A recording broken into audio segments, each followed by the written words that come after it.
Kajiado, Kitengela, Ongatarongai, Machakos, Embu, and in Wote.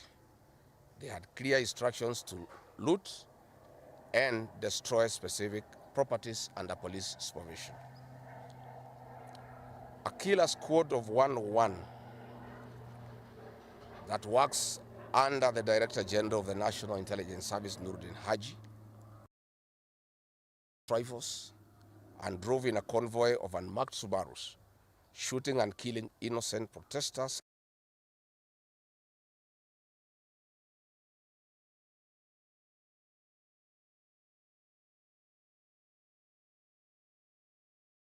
Against court orders are disguising themselves as DCI's officers, yet we know they are not. In fact, I would like to clarify that the National Intelligence Service has procured Subarus. It's from the DCI. It's nothing to do with the DCI. This is the National Intelligence Service. And this squad of 101 people was formed when I was still in government. Officers were recruited from the Administration Police Unit for special training by NIS on abductions, killings, and cover-up. And this is a squad that is killing the people of Kenya.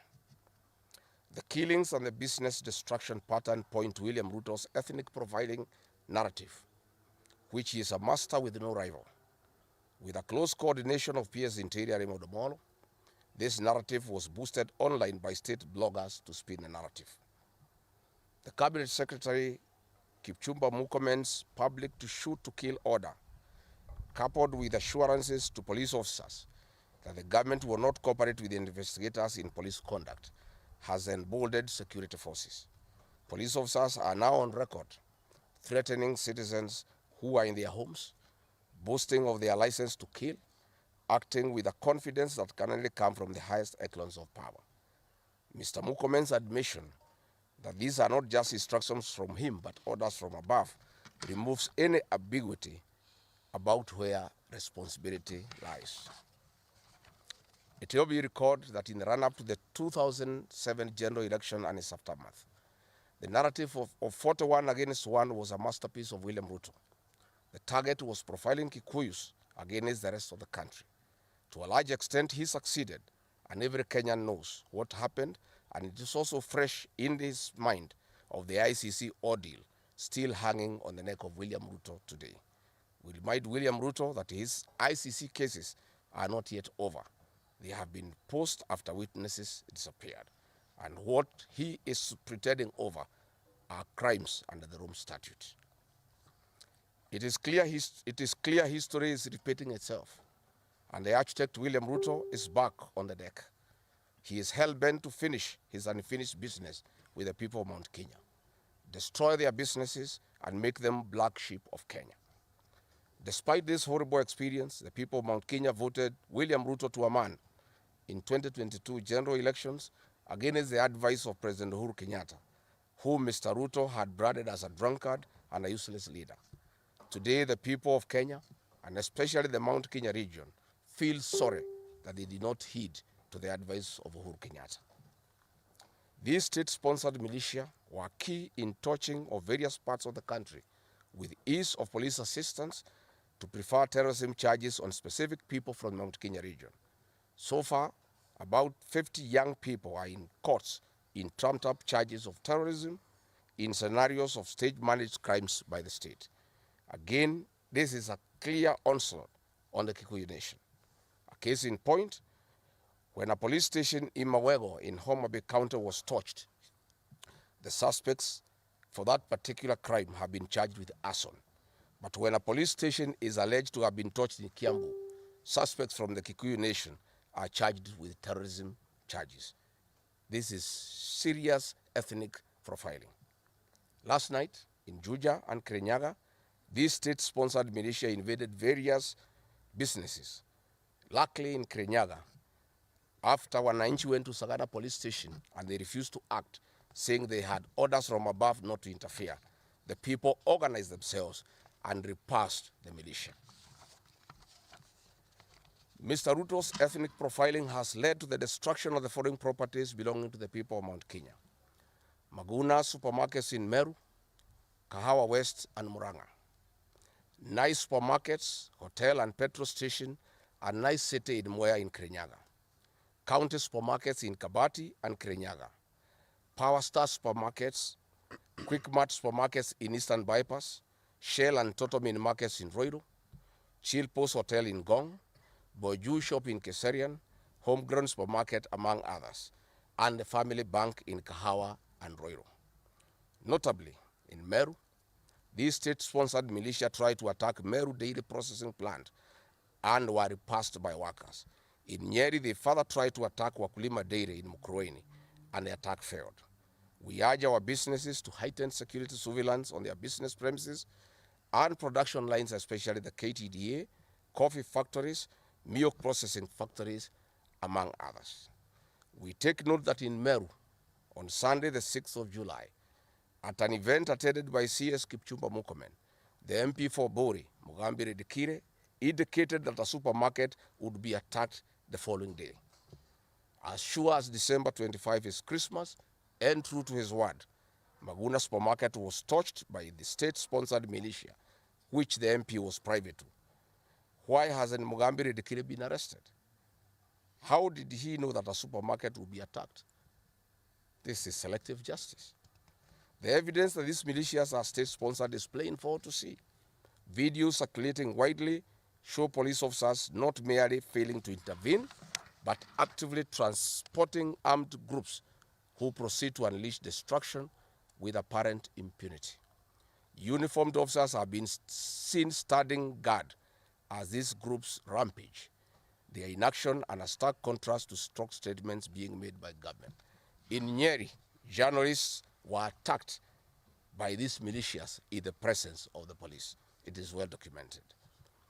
This is a clear indicator that Ruto is working with governors and MPs allied to him to destroy businesses owned by the Kikuyu, the Meru, and the Embu, and blame it on people who don't support his administration. This is a tactic that was used by the colonialists with collaborators who searched earth policy and touched buildings and businesses and blamed it on the Mau Mau. This divide and rule tactic will not work, Mr. Ruto. We know that in Meru, they want to use this mayhem to blame Mithika Linturi. In Embu, they have already blamed Mkunji Gitonga.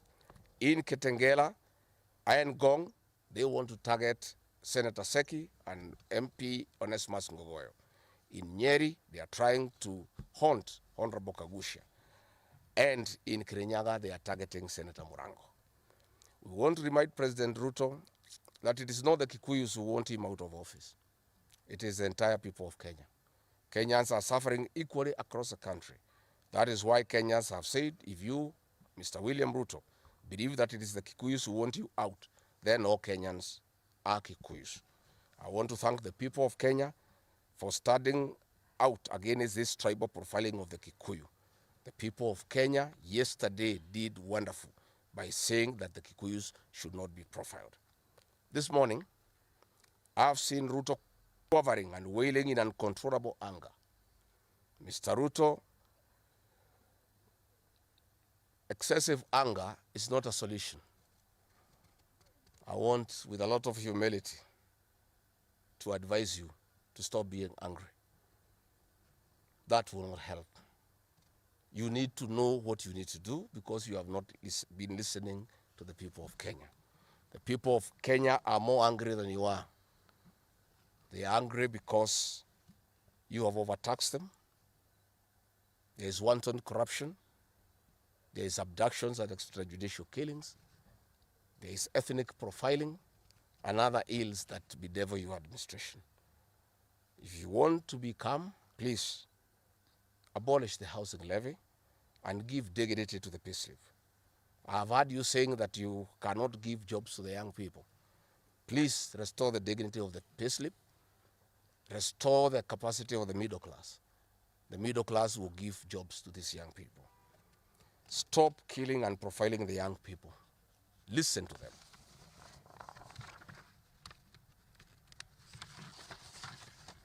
Stop abductions and extrajudicial killings. Abolish, disband the killer squad of 101 officers at Danudin Haji.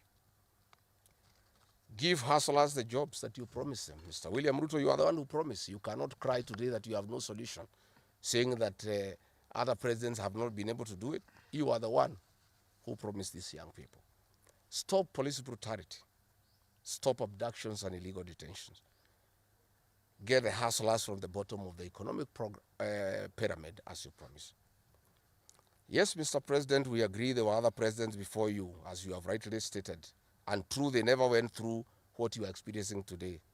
May it please you to know that the reason why Kenyans rarely had problems with them, Mwai Kibaki and Uhuru Kenyatta were guided by the Constitution and the rule of law. They did not capture our constitutional institutions to work for them instead of working for Kenyans. They never killed children. They never attempted to build churches in State House.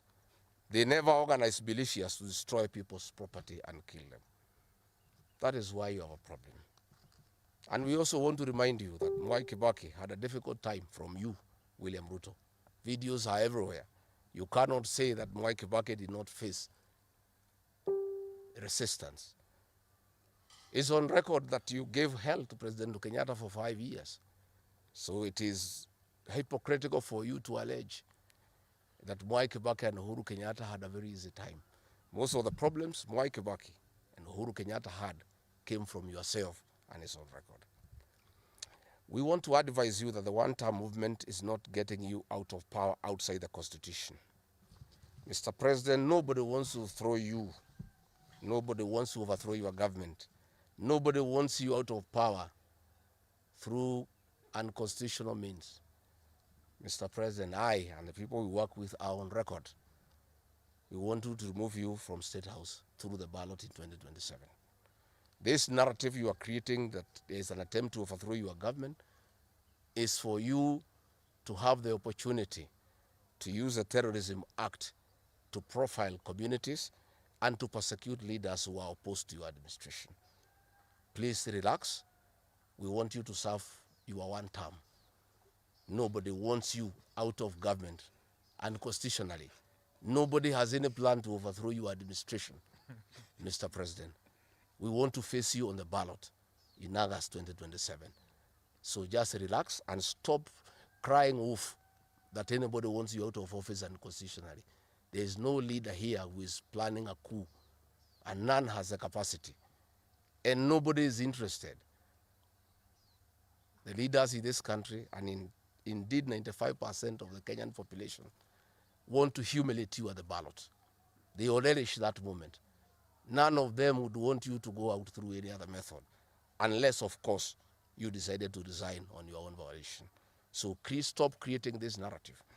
This narrative is to enable you to use anti-terrorism law to persecute leaders and to persecute the Kikuyu community. If you speak out online, Mr. President, you want to use the Terrorism Act to harass people. If you dare challenge your administration, you want to use the Terrorism Act to deal with people who are opposed to your administration. My fellow Kenyans, let us not be deceived. William Ruto has stripped away even the pretense of democracy. What we are witnessing is not the rule of law, but the rule of fear. This is not the behavior of a government that serves its people. This is the machinery of outright dictatorship. Finally, I want to announce to the people of Kenya that tonight I will be traveling to the United States of America to talk to the Kenyans in diaspora and the international community about the state of the nation. I would have wanted to stay in the country at this very difficult time when our people are under siege, but I have engagements that I'm not able to postpone. I have been threatened by people close to William Ruto, who called some of my people today, that they will want to stop me from leaving the country. I have no problem. If you want to come and arrest me at the airport, as you are threatening us, you can go ahead. I don't have a problem. You cannot sell fear to us. You know, even if you sold us fear, we cannot buy, you know. And therefore, as I'm out of the country, unless I'm stopped from going, and if I'm stopped from going, I'm still okay. I'll be here because this is my country. We have made sufficient arrangements with other leaders in the united opposition to create a pool of lawyers to come in through for our young people who are being persecuted on trumped-up charges of terrorism. And I want to explain. I have heard the president saying that people have attacked police stations and the law courts. It was all stage managed by the MP for Kikuyu.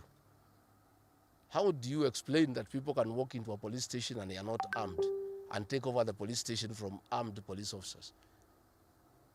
How do you go to the courts that are guarded by armed police officers and touch them?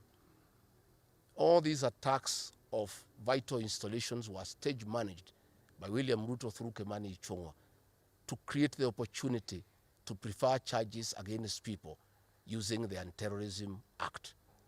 That is the reality. So nobody has attacked any police station. They were all stage managed by government.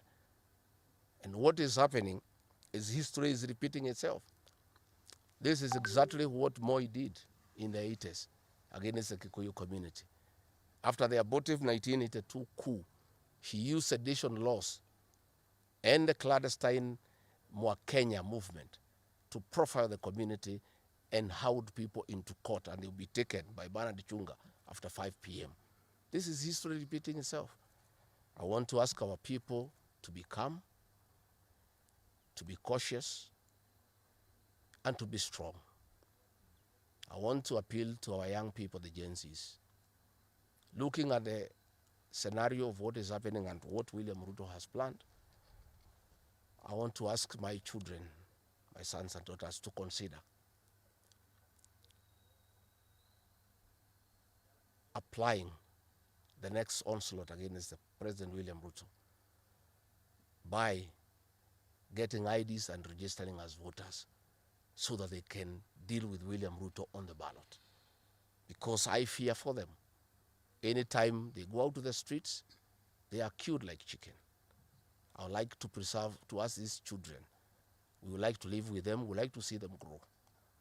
And when we look at the desperation of William Ruto and the brutal force he is using against these children and the use of state militias to attack them, I would like to plead with them to consider, to join us, we in the opposition, by registering as voters. And in 2027, we'll be able to get rid of President William Ruto. William Ruto, finally, let me ask you a question. The Kikuyu nation, the Mount Kenya people, you call tribalists every day. These people you are waging war against, their businesses, are the same people who voted for you, even after what you did to them in 2007. They forgave you and considered you as a person they can elect as president. You have turned against the community. You are trying to mobilize other Kenyans to profile them and to fight them, but they have refused. These same people from Mount Kenya have the capacity to support somebody else. It must not be you. And they proved that they are not tribal by voting for you when you are Kalenjin. They can vote for a Kamba. They can vote for a Kisi. They can vote for a Luya. They can vote for a Maasai. That sense of entitlement that you are having to the Mount Kenya vote is misplaced. They voted for you, yes. You betrayed them. You turned against them. They don't have to vote for you again. Please stop persecuting them into submission. They will not submit to your brutality, to your vicious attack against them and their leaders. That I want to tell you for free today. I've listened to you talking with a lot of anger, calling them tribalists. They are not. How can they be tribalists when they voted for you and you are not one of them? But you don't have a sense of entitlement that they must vote for you. You know what you have done to them and why they have reacted the way they have. And I want to assure you, you cannot scare them into submission. Even if you jail them, they will not submit. These are seasoned descendants of the freedom fighters, and they cannot be intimidated. So let me encourage my leaders here as I go away to remain strong, to remain focused, and to speak for the people of Kenya. I am I have a lot of gratitude to the Honorable Stephen Kalonzo Musyoka and Eugene Wamalwa, who have been caught the whole of yesterday and today, standing strong and defending our young people who have been framed and charged with treason. For those two leaders, I want to give them the gratitude of my community and our leadership. They have come through for a community when it's under siege, and we are indeed very, very grateful. I want to ask our leaders here to be vigilant and to continue speaking out to the people of Kenya. Should the situation get out of hand and I need to cut my trip short and come back to join the other leaders in defending our people and speaking for them, I will gladly do so. Thank you very much. That's comprehensive. I don't think iko maswali hata kidogo. I don't think iko maswali hata kidogo. Labda ile watu ya Kameme iko Nairobi.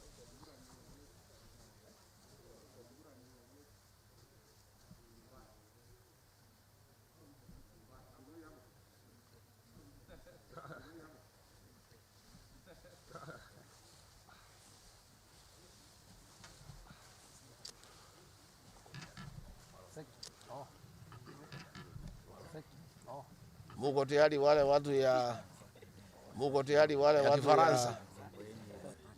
ya Kifaransa?